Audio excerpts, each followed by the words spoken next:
Welcome to The Explainer. Today, we're jumping right into one of the biggest, thorniest debates in all of education. What should our kids actually be learning in school? Should we be filling their heads with facts or teaching them a set of skills? That question right there is the core of the whole knowledge-rich curriculum debate.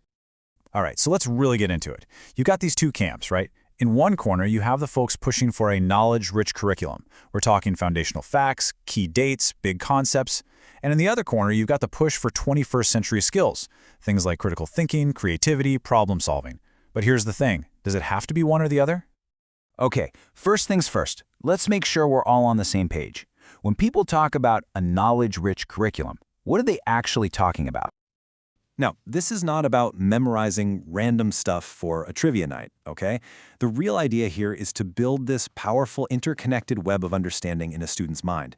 So you can think of it less like just a long list of facts and more like a really well-organized mental library, where every single book is connected to all the others. So what does this actually look like in a classroom? Well, educator Ruth Ashby lays out some of the core features. We're talking about setting really ambitious goals for students, having a deep respect for subjects as their own unique disciplines. But here's the kicker, the part that's so important.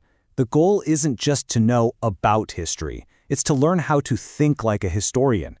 It's all about taking a student on that journey from being a total novice to a real expert. Okay, so why all the fuss about knowledge? Why this big push? Well, the central argument is pretty simple, but it's powerful. Knowledge isn't the enemy of skill. It's the essential ingredient you need to have any skill in the first place. And Professor Dylan William just nails it with this quote. Our brains, they don't think in a vacuum, right? All those skills we want kids to have, critical thinking, problem solving, they need raw material to chew on. And what is that raw material? It's knowledge. It's the stuff stored away in our long-term memory. Okay, check this out, because this is a fantastic illustration of the whole idea. Just look at the word on your screen. Now, for most of us who speak English, that's just a random jumble of characters, right? You'd have to copy it letter by letter. But if you happen to speak Kazakh, you don't see a jumble. You instantly see the word for box. Just like that. Your background knowledge completely changes the game, turning a hard task into something super easy. And it's not just about language either. Take a look at this study. It is absolutely wild. Researchers gave a bunch of students a story about a football match. Now, you'd think the kids who were the best readers would understand it the most, right? Makes sense. Nope. The students who actually had pretty low general reading skills but knew a ton about football, they understood the story better than the expert readers who knew nothing about the game. It's incredible. It just goes to show you that sometimes background knowledge isn't just important, it's more important than the skill itself. But look, if the theory is so compelling, why is this whole approach so controversial? There has to be a reason. To get that, we need to look at what's actually happening in some schools, and what one critic calls the little 2% of truth in all the arguments against it.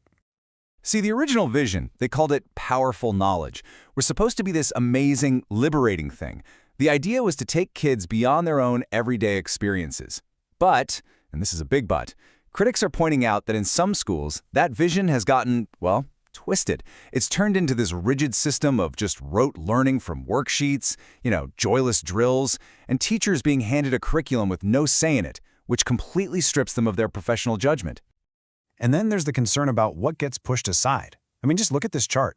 Since this intense focus on a core of academic subjects really took hold in England, the number of students taking arts subjects for their big exams has been slashed by almost half. That's not just a small dip, that is a massive drop. And all of this seems to connect to a really worrying trend when it comes to student engagement. England's rate of long-term absenteeism from school is way higher than the average for other developed countries. And on top of that, student life satisfaction is scraping the bottom of the rankings. So, naturally, critics are asking the tough questions. Is a super rigid, content-heavy curriculum part of the reason kids are tuning out?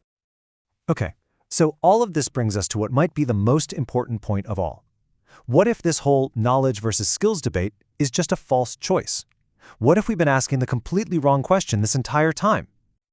I love this metaphor from educator Claire Seeley. It's just perfect. She says, you can't bake a cake without ingredients. It's that simple. Knowledge and skills aren't fighting each other. Knowledge is the flour, the sugar, the eggs. And you need all of that to bake the cake, which is the skill, like critical thinking. You see? One is literally used to create the other. They're not two different paths. They're parts of the exact same journey. And hey, this even applies to something we think of as magical, like creativity. It's not about just conjuring brilliant ideas out of thin air. Real creativity comes from having that huge mental library, those well-stocked shelves we talked about, that lets you make these new, surprising connections that other people they can't see. Okay, so let's say we agree. Knowledge is the foundation. That leads to the next big, practical question. How on earth do you design a curriculum that makes sure every student, not just the ones who pick things up super fast, can actually build that foundation and succeed? And here's a really smart idea from educator Ben Newmark. He suggests that for any topic, you separate the floor from the ceiling. The floor is the absolute must-have, non-negotiable knowledge that every single kid has to master before they can move on. The ceiling, on the other hand, is all the richer, more detailed stuff that adds depth and context. So by focusing all your teaching and testing on making sure everybody gets to that floor, you build a system that's both really ambitious and genuinely inclusive. It's brilliant. And here is a perfect and very timely example of why that floor of knowledge is so incredibly important, especially now in the age of AI. An educator named Emma Leonard was reading something an AI had written about history, and suddenly this little alarm bell went off in her head when she read this sentence. Her basic knowledge of geography just screamed at her that something was wrong. And she was right. The AI had mixed up Litchfield in England with Litchfield, Connecticut. See? Without that foundational floor of knowledge, we are all sitting ducks for misinformation. So, this is where we land. The real challenge, it seems, isn't choosing between facts and skills at all. It's about designing a really thoughtful, intentional journey for students, one that uses a deep well of knowledge to build the skills that truly matter. Because at the end of the day, knowledge isn't really about knowing all the answers. It's about having the tools to ask much better questions.